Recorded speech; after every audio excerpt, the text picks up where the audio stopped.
Muy buen día, estimados estudiantes.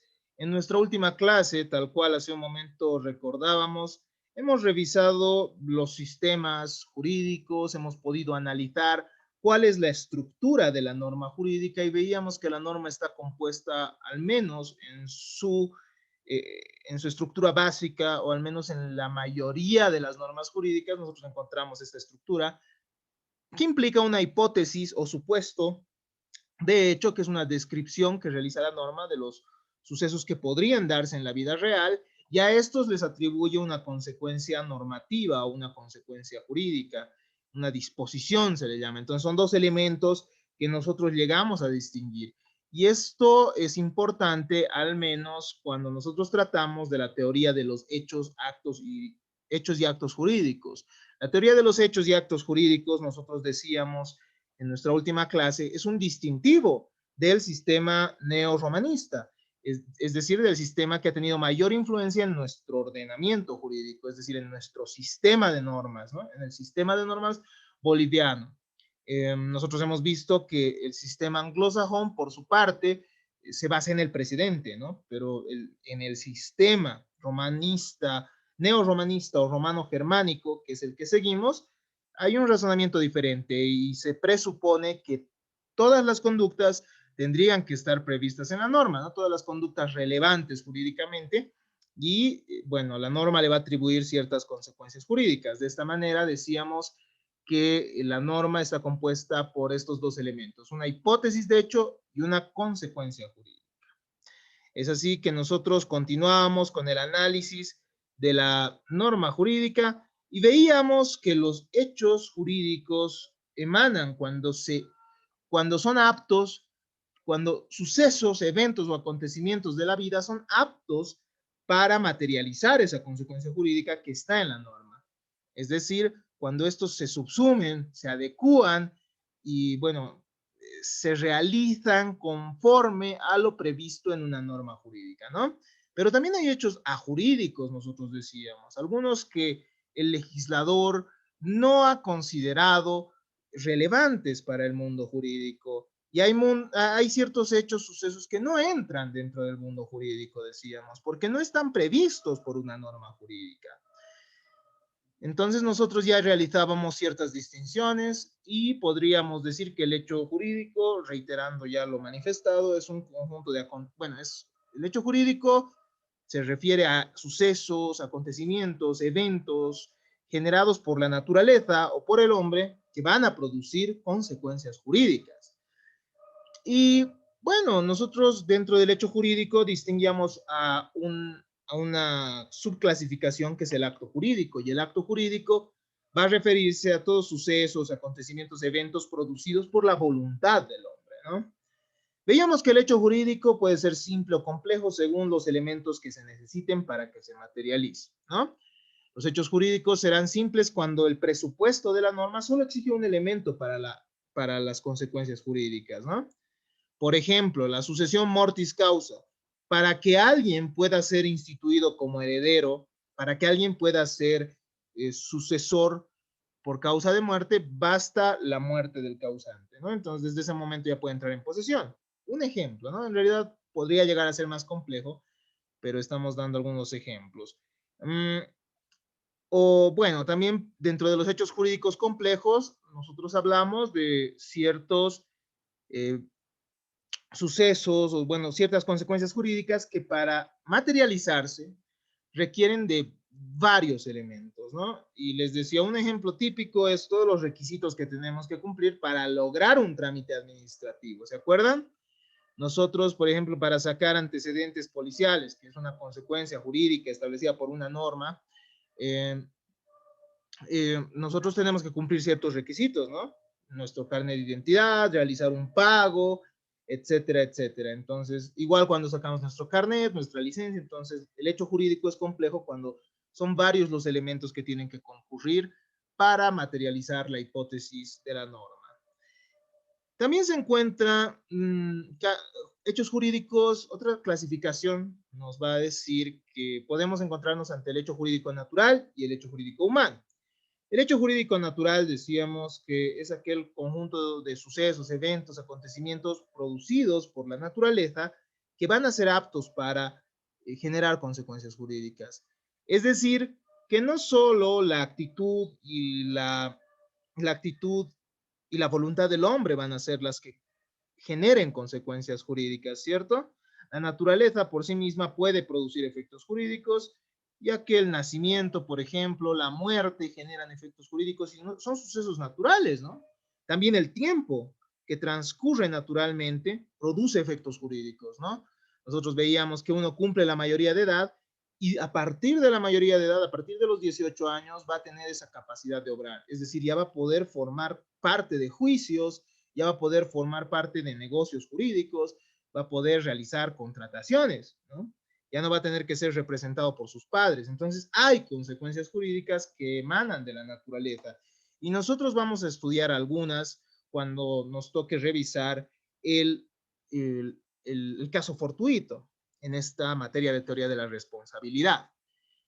El hecho jurídico puede ser, además de natural, humano, decíamos, ¿no? Puede ser un hecho jurídico humano.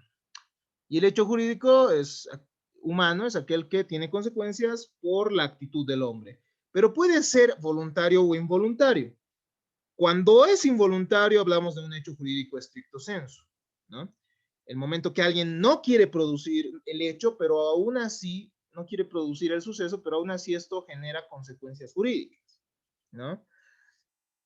Por ejemplo, también entrará acá los delitos, podrían entrar los delitos culposos, o aquellos sucesos en los cuales uno no ha tenido la voluntad de generar efectos jurídicos, es decir, el hecho no tenía la intención de realizarlo siquiera, pero aún así ha materializado la hipótesis de la norma.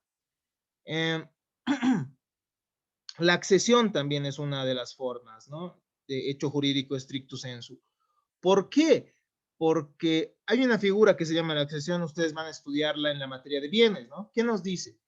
Si tú tienes tu terreno, tu propiedad, etcétera, y por el cauce de un río, por ejemplo, eso se llama la aluvión, por el cauce de un río, de una vertiente, bueno, de un flujo de agua, se van uniendo sedimentos, esos sedimentos pasan a ser de tu propiedad, pero también al propietario de esos sedimentos hay que indemnizarle, ¿no? Entonces, por ese cauce de agua podría llegar a uno tener ciertos bienes sin la intención de tenerlos, ¿no? Entonces se producen efectos jurídicos, se genera la propiedad de esa persona. El acto jurídico es la otra categoría, ¿no? Del hecho jurídico humano. Y decíamos que este es voluntario. Hace un momento Liz nos hacía referencia a este. El acto jurídico es una manifestación exterior de la voluntad que puede ser bilateral o unilateral, eh, cuya función va a ser engendrar, fundándose en las reglas de derecho, en contra o en provecho de una o varias personas, un estado, es decir, una situación jurídica permanente o al contrario de efecto limitado que conduce a la formación, a la modificación o a la extinción de una relación de derecho. Entonces, el acto jurídico, estimados estudiantes, no requiere necesariamente de dos voluntades, puede darse mediante una voluntad. Y esto lo hemos dicho, hemos dado ejemplos, ¿no? Hay una figura que se llama en derecho de obligaciones, cuando ustedes vean derecho civil, la promesa unilateral de recompensa, ¿no? Es decir, una persona que se compromete a otorgar recompensa a otra por cumplir un acto, por ejemplo, cuando se pierde el perrito, cuando se pierden documentos, etcétera, genera consecuencias jurídicas por su propia voluntad. Hay también las figuras de reconocimiento de deuda y también de la promesa de pago, eso ya lo van a ver en su momento, ¿no? El testamento es otra forma mediante la cual se generan efectos jurídicos por una sola voluntad, porque la persona que va a fallecer, el que va a hacer el decujus, hace una declaración última de voluntad, ¿no? Antes de fallecer y establece qué efectos jurídicos quisiera que se realicen. Entonces, y esto va a generar ciertas situaciones jurídicas nuevas. Nosotros cuando hablábamos del acto jurídico, manifestábamos que el acto jurídico puede materializarse de diferentes formas. jurídicas. No siempre va a ser mediante la declaración de la voluntad. Una de las formas mediante las cuales el acto jurídico puede materializarse es la declaración de voluntad, claro. Es decir, diciéndolo a viva voz, materializándolo por escrito, ¿no? Por ejemplo, en el contrato. Es decir, en el contrato sí hay una declaración de voluntad. Nosotros le decimos al abogado cuando vamos a hacer un contrato escrito, bueno, quiero hacer un contrato de compra-venta, voy a pagar esta cantidad de dinero y me van a entregar esta casa. Entonces uno declara su voluntad. Pero el acto jurídico también puede darse por actos de derecho, en los cuales los efectos no necesariamente surgen de lo querido, ¿no? Uno quiere realizar el evento, pero no espera las consecuencias jurídicas. Por más de que no sea un hecho ilícito, digo, un suceso ilícito, ¿no? Uno cuando se casa, uno cuando adopta, no necesariamente va a conocer los efectos jurídicos que puedan darse de esta voluntad que él ha expresado, ¿no? De esta voluntad que él ha desarrollado mediante actitudes, etcétera. El acto jurídico también puede materializarse mediante actos reales o materiales en que hay comportamientos aptos para materializar la hipótesis de la norma. Es decir, nosotros mediante nuestras actitudes podemos generar efectos jurídicos. Y aquí les daba dos ejemplos, ¿no? No sé si a ustedes o a los del otro paralelo, pero sí decíamos, por ejemplo, para usucapir, ¿no? Para tener un bien como usucapión, es necesario poseer el bien. Y para poseer el bien no es necesario estar gritando, yo soy propietario de este bien, yo soy propietario de este bien. Lo necesario es generar ciertas actitudes, ciertas actividades que demuestren que uno se siente propietario. Es decir, ahí tenemos el pago de impuestos, la reparación de muros del bien, la reparación de acueductos, etcétera, ¿no? Entonces, ciertos actos que demuestran que uno efectivamente quiere ser propietario. Otro ejemplo, dentro del acto real o material, puede darse en los contratos de alquiler, ¿no? De arrendamiento. ¿Qué es lo que dice la ley? Si las personas, si el arrendador y el arrendatario, una vez que ha terminado su contrato, no hacen nada, es decir, siguen con las relaciones a las que se han comprometido, entonces se supone por ley que que habrían celebrado de nuevo el mismo contrato que han celebrado antes. ¿Me entienden? Supongamos yo soy el arrendador de Edilson. Edilson celebra conmigo un contrato de arrendamiento el 1 de marzo de 2020, ¿no? El 28, ¿no? De febrero de 2020 sería. Sí, el 28 de febrero de 2020, es decir, hace un año, ¿no? Hace un año celebra él el contrato de arrendamiento conmigo. Yo le digo, excelente, Edilson, y ya estamos a 1 de marzo. Es decir, ya ha pasado un año y un día. Pero Edilson me paga el arrendamiento, me paga su alquiler. ¿Qué significa esto para la ley? Que nosotros queremos seguir con el contrato. Entonces, para la ley es como si de nuevo estuviéramos celebrando un nuevo contrato. Porque las actitudes, sin necesidad de declararlas nuevamente, van a poder generar efectos jurídicos. Finalmente, tenemos dentro del acto jurídico a los actos ilícitos. En estos, la voluntad de la persona que quiere desarrollarlos implica una realización de algo que está prohibido. Continuamos entonces. Para ir finalizando con esta temática, después de haber retroalimentado, porque en la anterior clase nos hemos quedado en el acto jurídico, es importante tomar en cuenta al negocio jurídico.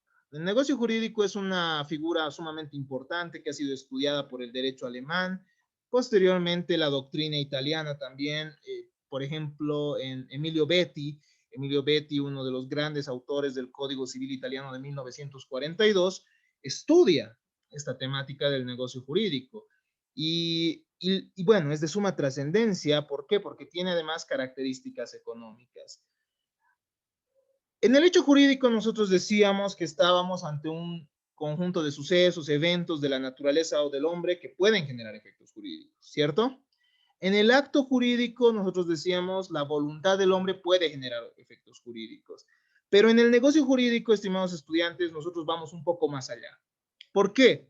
Porque además de generar la voluntad del hombre efectos jurídicos, el hombre puede autorregular sus relaciones jurídicas. ¿Me entienden?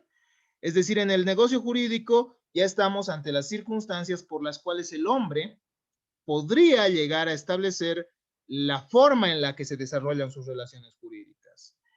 El negocio jurídico entonces es un medio para la autorregulación de los propios intereses en el campo jurídico. Es decir, ustedes varias veces han celebrado contratos, ¿no? Usualmente dentro del negocio jurídico van a estar los contratos. Y en los contratos nosotros no vamos necesariamente a la ley, ¿verdad? No vamos necesariamente a la ley, nosotros ya fijamos nuestros propios términos. Es decir, tú le dices, bueno, ¿sabes qué? Vamos a quedar en este monto. Yo te lo voy a pagar, pero te lo voy a pagar hoy, te voy a pagar el 50%. Dentro de un mes, 25%, y dentro de un año, el otro 25%. Entonces, autorregulan esa forma, ¿no? Supongamos que es la compra de un auto, ¿no? Entonces, ¿dónde me lo entregas? Ya, te lo voy a entregar en tu casa. No, pero justo esas fechas yo voy a estar en Oruro. Te pediría que me lo lleves hasta allá. Entonces, si se dan cuenta, ya las obligaciones, las relaciones jurídicas, la relación jurídica la van formando las personas en el negocio jurídico, ¿no? La ley nos permite hacerlo, porque la ley reconoce la autonomía de la voluntad. Entonces ahí entra esta figura tan importante, no solo jurídicamente, sino también económicamente. ¿Por qué, estimados estudiantes? Imaginemos un mundo en el que la ley contenga todas las obligaciones. Esto sería sumamente rígido en primer lugar, y en segundo lugar, esto implicaría la petrificación, digámoslo así, de las relaciones económicas, ¿no? Es decir, que nuestra voluntad no tendría casi ningún valor y a veces, justamente por lo que establece la ley, preferiríamos no celebrar los contratos, ¿no? Si la ley estableciera, por ejemplo, cuando uno celebra un contrato de compra-venta, el pago deberá realizarse un año después de que se entregue el bien. Esto a nadie le convendría, ¿no? Entonces se petrificarían las relaciones jurídicas. Uno preferiría decir, bueno, prefiero quedarme con mi casa a tener que esperar un año a que alguien no me pague, tal vez, ¿no? Entonces hay ese tipo de circunstancias. El negocio jurídico entonces nos permite moldear. También el negocio, imagínense lo contrario, ¿no? Si la ley dijera, aquel que compre una casa tiene que pagar en el día todo el valor de la casa. Entonces algunas personas dirían, bueno, a mí no me conviene, prefiero seguir en alquiler porque no tengo la plata y nunca voy a llegar a tener toda la plata. Y bueno, mejor me espero, ¿no? Y petrificaría, como diríamos, paralizaría ese tipo de movimientos económicos que se dan, de fenómenos económicos que se dan. Entonces, el negocio jurídico es sumamente importante. No todo está previsto en la ley, pero a veces la ley permite, estimados estudiantes, que nosotros podamos decidir. Eso se llama el principio de autonomía de la voluntad, ¿ya? Nuestro código, cuando ustedes vean Civil 1, ustedes van a ver que los principios básicos sobre los cuales se rige nuestro Código Civil boliviano, y esto está establecido por la comisión que en su momento lo ha redactado y lo ha desarrollado, son los siguientes. En primer lugar, la dignidad de la persona. En segundo lugar, en primer lugar, la dignidad de la persona, es decir, que se tienen que respetar ciertos derechos que no necesariamente tienen un valor económico, ¿no? Como el derecho a la vida, el derecho a la salud, el derecho al honor, etcétera, etcétera. El segundo es el principio del derecho de propiedad, ¿no? Es decir, que se debe respetar la propiedad privada. El tercer principio que rige nuestro Código Civil es el principio de autonomía de la voluntad, justo del que les estoy hablando, ¿no? Las personas, en mérito a sus relaciones tan diversas y a sus necesidades tan diversas, tienen esa posibilidad de moldear y establecer de qué manera se desarrollan sus relaciones jurídicas. Y finalmente el principio de sucesión por causa de muerte, ¿no? Es decir, cuando uno fallece pueden llegar a continuar sus relaciones jurídicas después de la muerte respecto a sus herederos. ¿Qué es el negocio jurídico? El negocio jurídico es un instrumento para actuar mediante la voluntad privada, en tanto y en cuanto es reconocido por el ordenamiento jurídico. El negocio jurídico no significa que podemos hacer lo que nos dé la gana, porque también tiene sus límites. Nos da un margen, ¿no? Un margen dentro del cual podemos nosotros actuar. Y ese margen está limitado por la ley, en primer lugar. En segundo lugar, por el orden público y por las buenas costumbres. Entonces, la ley nos permite negociar, pero también nos dice un rato, si tú estás contra las buenas costumbres, si tú estás contra el orden público, ese negocio ya no vale. Pero tú tienes esa posibilidad de decidir, ¿no? Entonces, es un instrumento, decíamos, para actuar mediante la voluntad privada en tanto en cuanto esta es reconocida por el ordenamiento, de forma que la autonomía de esta voluntad se ejercita a través de, siendo enorme su relevancia, puesto que la mayor parte y más importante de las relaciones de derechos se establecen y proceden del negocio jurídico. Entonces, el negocio jurídico tiene una trascendencia sumamente importante y ustedes la pueden ver día a día, ¿no? Y ustedes la han debido vivir alguna vez. Ustedes han debido celebrar negocios jurídicos muchas veces. Entonces, cuando hablamos de negocio jurídico, nosotros nos referimos a una declaración de voluntad que busca producir un efecto jurídico deseado y digno de tutela jurídica. Según la doctrina italiana, tendría un carácter económico. Entonces, estimados estudiantes, ya se nota la diferencia, ¿no? En el acto jurídico estamos ante sucesos voluntarios que generan consecuencias jurídicas, pero no siempre son las deseadas, ¿no? Y dentro del acto jurídico nosotros encontramos al negocio jurídico en el cual uno busca producir efectos jurídicos y uno incluso tiene esa facultad de poder, ¿cómo diríamos? Poder moldear, poder establecer de qué manera se van a desarrollar sus relaciones jurídicas siempre y cuando esto no sea contrario al orden público, las buenas costumbres y la ley. Hasta aquí entonces el negocio jurídico. Los actos jurídicos, estimados estudiantes, tienen diferentes clasificaciones.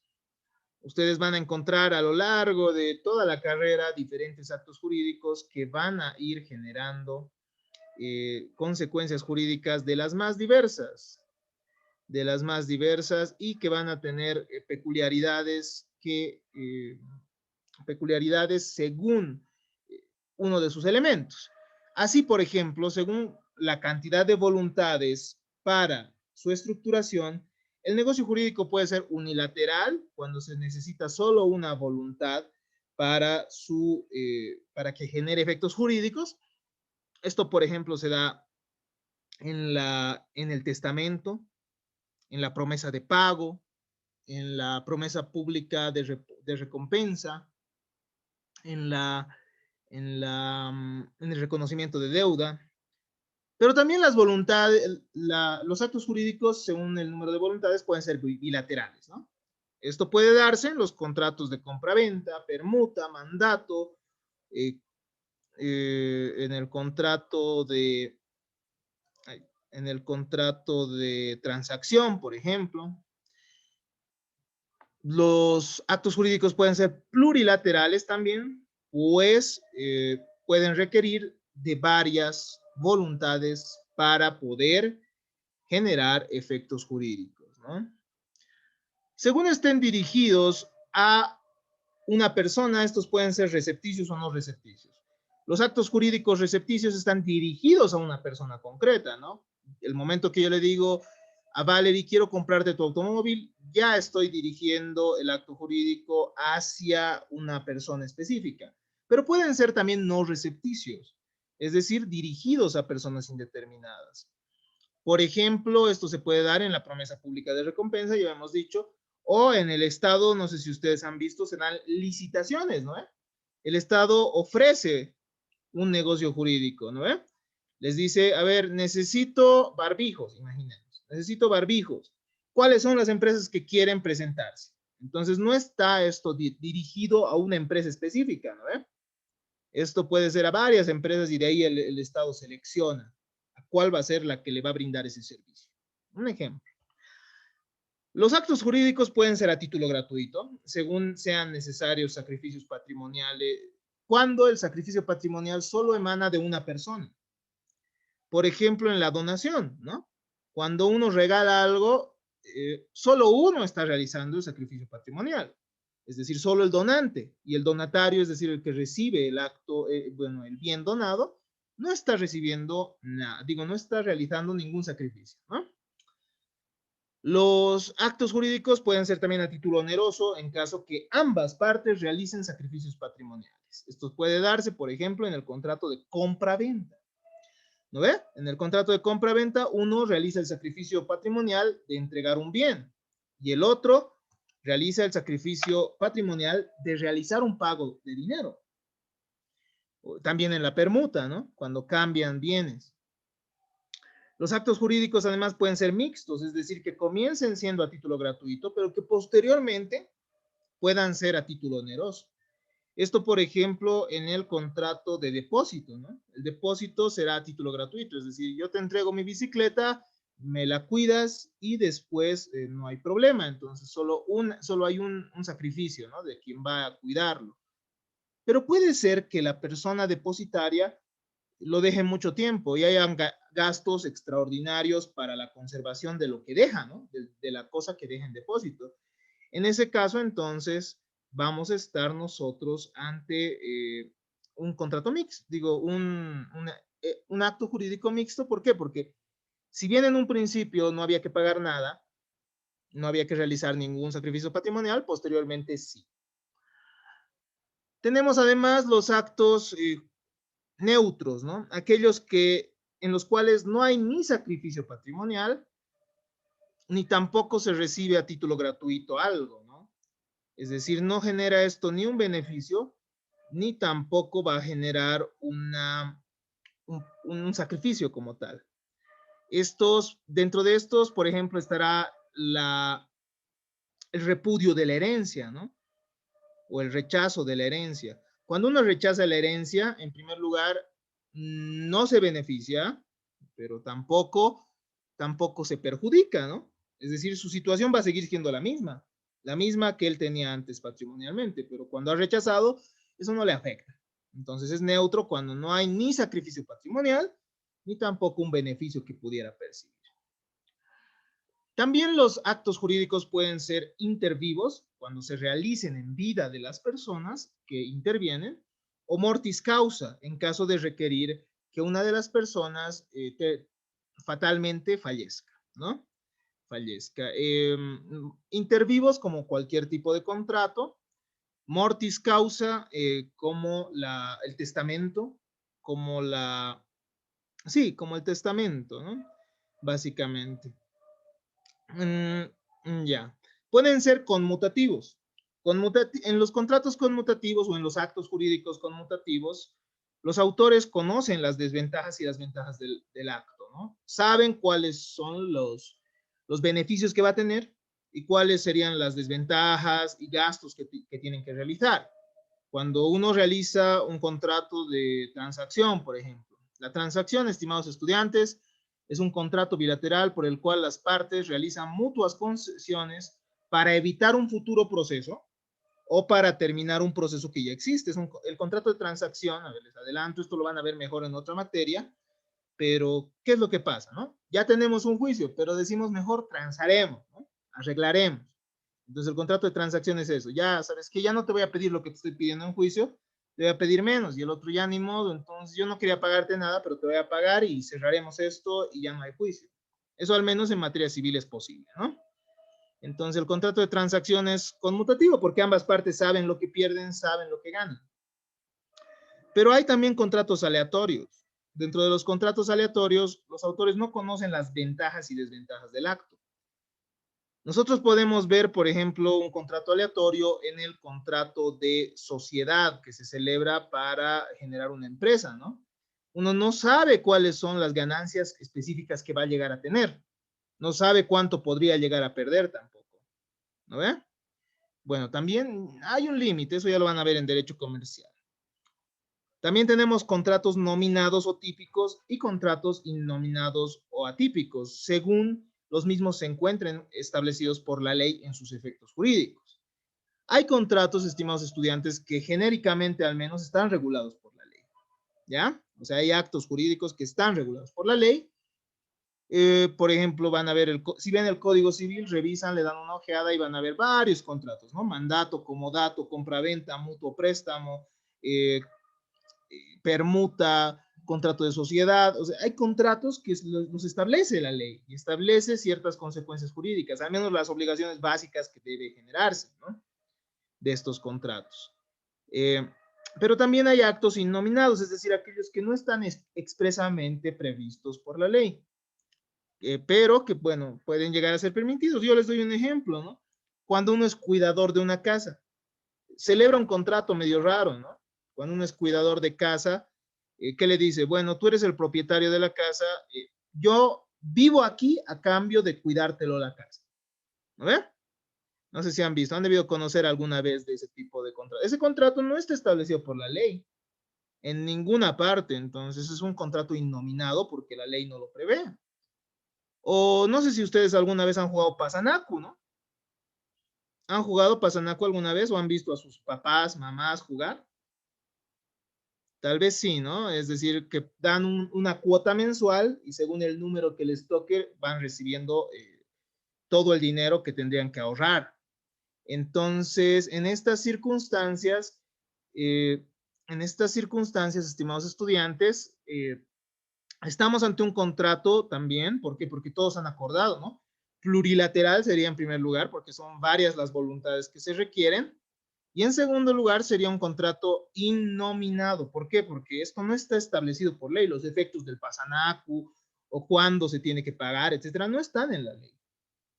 ¿No? No están en la ley, pero si se dan cuenta, el pasanacu, por ejemplo, tampoco es contrario a la ley, al orden público, ni a las buenas costumbres, ¿no? ¿Por qué? Porque en el pasanacu nadie se enriquece, ¿no? Solo es una forma de ahorrar que, bueno, que se genera entre las personas que forman parte de él. Entonces es interesante, pero también habría que ver cómo regularlo tal vez, ¿no? Tal vez, si es que fuera necesario, porque hay muchas personas que reciben el dinero y se escapan, ¿no? Entonces habría que ver también. Tenemos además dentro de los actos jurídicos patrimoniales o extrapatrimoniales. El acto jurídico puede recaer sobre bienes valuables en dinero. En ese caso va a ser patrimonial, ¿no? El contrato de compraventa, permuta, transacción, donación, etcétera. Pero hay actos también extrapatrimoniales, es decir, que involucran bienes jurídicos que no son valuables en dinero. Por ejemplo, un acto jurídico por el cual los padres queden el acuerdo sobre las visitas, ¿no? Las visitas de los menores. En ese caso, no estamos ante un contrato, un acto jurídico patrimonial, porque al final no se está, bueno, la autoridad paterna no tiene un valor económico, ¿no ve? O el matrimonio, por ejemplo. El matrimonio no es patrimonial directamente, tiene otro tipo de sustento que es la familia, ¿no? La familia como un instituto que el Estado busca proteger. Entonces, estimados estudiantes, todas estas formas ustedes las van a ir estudiando y las van a ver bien, las van a ir viendo a lo largo, ¿no? De toda esta carrera tan extensa y tan linda, que no solo va a terminar el momento en que se licencien o el momento en que ustedes sean abogados como tal. Día a día, ustedes cuando sean abogados también van a ir aprendiendo más y más y poder, van a ir identificando estos elementos. Entonces, esta es una base sumamente importante. Si es que pueden irlas revisando en otros textos, esto sería muy bueno y yo estoy dispuesto también a pasarles cualquier texto relacionado con la materia. Hasta acá entonces la temática de la teoría de los hechos y actos jurídicos.